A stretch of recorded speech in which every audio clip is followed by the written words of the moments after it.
노선생전 같은 경우는 네, 매출액이 어떻게 변화됐죠? 이제 4,000에서 4,500 정도여서 좀 안 좋았는데 네. 작년 기준으로 한 7,800 정도까지는 올랐었어요. 인력 관리라고 같이 일하는 팀원들과의 어떤 문제점들, 네. 그다음에 마케팅 부분에 대해서 많은 어떤 플랫폼들이 있는데 이것을 어떻게 설정하고 가야 되는지 방향성을 잘 짚지를 못했던 것 같아요. 식당이나 현장에 계시는 분들은 다 아실 텐데 이제 몸을 부대끼고 밥도 같이 먹고 땀을 계속 같이 흘리다 보니까 어떤 뭐 사장이나 직원 이런 개념보다도 동료애가 많이 생기잖아요. 그러다 보니까 이제 감정적으로 얽히는 부분들이 좀 많이 생기죠. 뭐 공적인 일이나 이런 걸 좀 공론화 시켰을 때 서운함 이런 부분들 때문에 중간에 누군가 만약에 퇴사를 하는 경우도 저희 있어서 장사를 하면서 제가 그래도 사람을 계속 쌓아가는 일이라고 생각을 많이 하는데 내부적으로 만약에 그걸 제가 해결하지 못한다면 뭐 조금 잘못된 게 아닌가라는 게 이런 것들에 대해서 대표님 맨날 주셨던 매뉴얼화라던가 그런 어떤 표준화 작업 그리고 또 공론화 작업에 대해서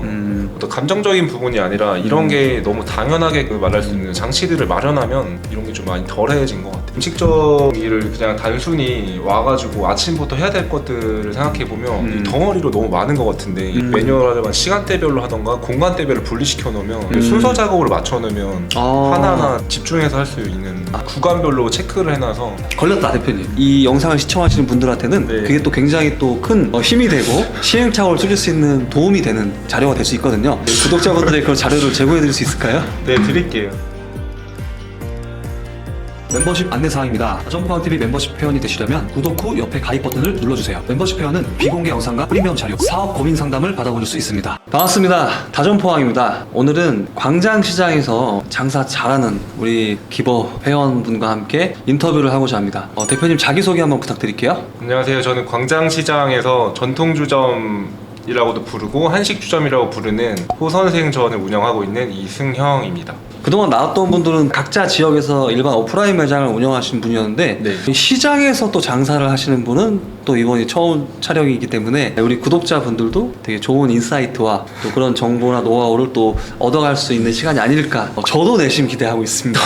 대표님은 다전포협회 기버 몇 기 회원이시죠? 이제 기버 7기입니다. 매장을 지금 몇 개 운영하고 있죠? 지금 2개 운영하고 있고요. 하나는 아까 말씀하셨던 광장시장에서 하고 있고 첫 매장은 서울대 입구에서 운영하고 있고 서울대 입구 막걸리 전당 같은 경우에는 15평이고 15평. 네, 4인 테이블 8개를 운영하고 있습니다. 아우 매장이 작네요. 작아요. 작아서 그 매장 같은 경우에는 그 홀이랑 배달 매출이 같이 결합돼서 운영을 하고 있어요. 두 번째 매장은 총 평수는 20평이고 20평. 테이블 수는 2인 테이블 8개고 4인 테이블 2개로 운영하고 있습니다. 되게 광장시장에 있는 매장들은 점포의 평수가 좀 이렇게 작겠네요. 예, 작아서 이제 오래 하고 계신 분들은 이제 확장을 해가지고 보통 터서 운영을 하신 분들도 계시고 대부분 매장들은 좀 작게 운영이 되고 있고 저희 채널에 출연하시는 분들은 각자의 또 장사를 시작한 이야기가 다르거든요. 네. 그래서 대표님이 또 장사를 시작한 이야기를 잠깐 또 네. 듣고 가야 될 것 같아요. 그 시작하게 된 이유는 제가 2016년에 처음 시작했던 것 같은데 그 당시에 저는 사실 회계사랑 세무사 시험을 준비하던 수험생이었어요. 그래서 금융권이나 이쪽이 사실 꿈을 꾸고 있는 대학생이었고 외모는 누가 봐도 장사꾼인데 그때 이제 2차 시험을 보고 나서 어머니가 처음에는 이제 카페 자리를 알아보다가 제가 이것저것 보다가 막걸리를 남들 별로 안 하고 하니까 재밌겠다 해서 제가 설득을 해서 시작을 했는데 시작을 하고 이제 시험 불합격 발표가 났고 다시 공부하러 나올 수가 없는 상황이었어요. 이제 매장을 누군가 지키고 있어야 되고 지키고 있어야 되고 그때도 처음에 매장이 장사 잘 안 되니까 계속 매장에 이제 붙들려 있는 상황이었어요. 그래서 아직도 기억나는 게 2차 시험이 여름이라서 장마철이에요. 장마철에는 또 막걸리집 장사가 또 바쁘니까 새벽 3시 반에 집에 들어가서 다음날 시험 볼 거 보고 6시에 나갔어요. 시험장에. 2차 시험 점심 먹고 3시에 시험 보다가 잠들었어요. 그때 이제 이거 안 되겠다. 정리를 좀 해야겠다는 생각이 좀 들었던 것 같아요. 그때 장사라는 노선을 정했던 확실한 뭐 계기가 있었을까요? 사람을 만나는 거에 어떤 중독성이 계속 있었던 거는 제가 느꼈고 현장에서 사람 만나고 이러는 게 좀 재밌기도 하고 그리고 제가 좀 본질적으로 생각해 봤을 때 저는 제 일을 하고 싶었던 사람 같았어요. 금융권을 가더라도 나중에 독립이나 뭐 사업체나 이런 걸 생각을 많이 했었기 때문에 그냥 업종만 좀 바꾼다라고 생각을 했었던 것 같아요. 그리고 제가 막걸리나 이런 부분들이 너무 재밌어져가지고 막걸리에도 한참 빠져 있었던 시기이기도 해요. 어머니 자영업 생계를 도와드리기 위해 또 자영업자를 하다가 이 다점포 협회 이 기버 컨설팅에 문을 두드리시잖아요. 어떻게 하다가 여기 문을 두드리게 되었는지 궁금합니다.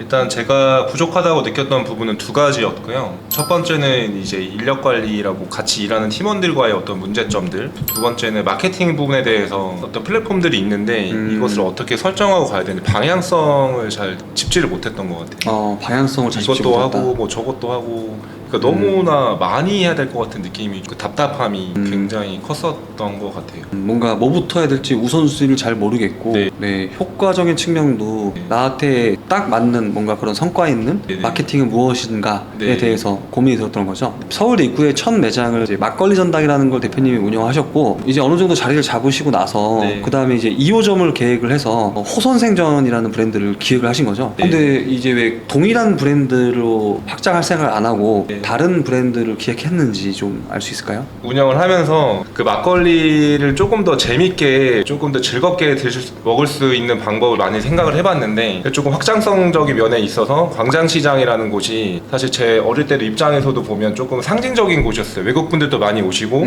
우리나라 분들도 여행을 오시면 대부분 들리는 곳이니까 오래된 곳에서 지금 현대의 어떤 막걸리를 즐기는 방법을 좀 소개하면 어떨까 해서 광장시장에서 두 번째 매장을 시작하게 됐어요. 보통 시장은 조금 연령층이 높은 분들이 이렇게 네. 주로 오시는데 광장시장은 모든 연령대 그리고 네. 심지어 외국인들까지도 다 공존하는 게 아닌가. 그래서 광장시장은 저는 사실 전통시장의 어떤 개념에 넣지는 않고 있고, 제가 봤을 때는 조금 강남역이라던가 뭐 명동이라던가 이렇게 좀 열려있는 시장이라고 좀 인식을 하고 있어요. 여기서 제가 궁금한 거는 광장시장에 들어가는 게 진입장벽이 높다라고 들었어요. 이게 쉽게 누구나 들어갈 수 있는 곳은 아니고 또 두 번째는 권리금 같은 게 되게 높게 형성이 되어 있다라고 들었어요. 권리금 같은 건 어떻게 형성이 보통 되어 있나요? 명확하진 않지만 이게 바뀌는 거니까 권리금은. 그게 광장시장 안에 정보는 사실 좀 폐쇄적으로 되어 있고, 저희 매장 같은 경우에는 그 당시 한 2억에서 3억 선에서 알아봤었던 20평 매장인데 권리금만? 네. 바닥 권리금만? 네. 와. 근데 그게 지금은 이제 조금 그 외부에 또 열리면서 거래가 좀 형성이 되는 것 같은데, 그전에는 내부자에서 내부자로 이전되는 경우가 많기 때문에 많은 분들끼리 서로 이제 하는 경우가 많아요. 대표님은 그런 좀 폐쇄적일 때 광장시장을 좀 저는 그때 운이 좋게도 코로나 시기에 제가 매장을 알아봤었는데 그 당시에는 나올 수 있는 매장들이 조금 있었어요. 2억 4천에 들어갔어요. 제가 코로나 전에 알아봤을 때보다 코로나 시기가 풀리기 직전에 계약을 했었는데 권리금이 1억이 올랐었어요.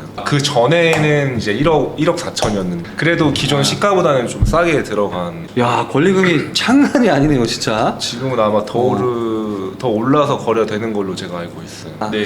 근데 이제 가장 큰 애로사항이 매장이 장사가 잘 되기라도 하는 날에는 몸이 힘들었으니까 원래 했어야 될 마감이라든지 맞습니다. 뭔가 내일 거에 대한 준비라든지 이런 걸 좀 소홀하게 해도 뭐 이제 서로 사장님도 이해해주고 다른 직원들끼리 서로 이해해주겠지 하면서 자꾸 좀 뭔가 소홀해지고 덜하게 되고. 그러니까 식당이나 현장에 계시는 분들은 다 아실 텐데, 이제 몸을 부대끼고 뭐 밥도 같이 먹고 땀을 계속 같이 흘리다 보니까 어떤 뭐 사장이나 직원 이런 개념보다도 동료애가 많이 생기잖아요. 근데 그게 되게 팀워크나 이런 건 아직도 좋다고 생각을 하는데, 그러다 보니까 이제 감정적으로 얽히는 부분들이 좀 많이 생기죠. 뭐 해야 될 일이라고 생각을 안 하고 서로 좀 몸이 힘들면 뭐 내일 와서 한다던가 서로 몰아대니까요. 근데 그런 사이에서 이제 어떤 뭐 공적인 일이나 이런 걸 좀 공론화 시켰을 때 갑자기 뭐 직원분들이나 뭐 저도 마찬가지고 서운함이나 이런 부분들 때문에 중간에 누군가 만약에 퇴사를 하는 경우도 저희 있어서. 장기 근속자가. 네, 장기 근속자가. 그럴 경우에는 업무적으로도 그렇고 제 개인적으로도 그렇고 좀 여러 가지 마음이 좀 다치게 되는 거죠, 사실. 이제 뭔가 공적인 일을 우리가 반드시 이제 그 근본적인 문제를 해결을 하기 위해서 공론화 시키잖아요, 당연히. 네. 공론화 시킨 게 대표님이 뭐 내일부터는 이런 일이 발생하지 않게 네. 우리가 뭐 잘 해 나가자라는 의미에서 한 건데 이제 갑자기 왜 그러지? 네. 얼굴 붉 켜지고 맞습니다. 말하는 나도 좀 뭔가 내가 좀 말하면 안 될 거 안 될 것 같고 네. 괜히 괴롭고 괴롭고. 저 친구가 상처받지 않을까 여러 가지 생각이 드는 네. 거죠.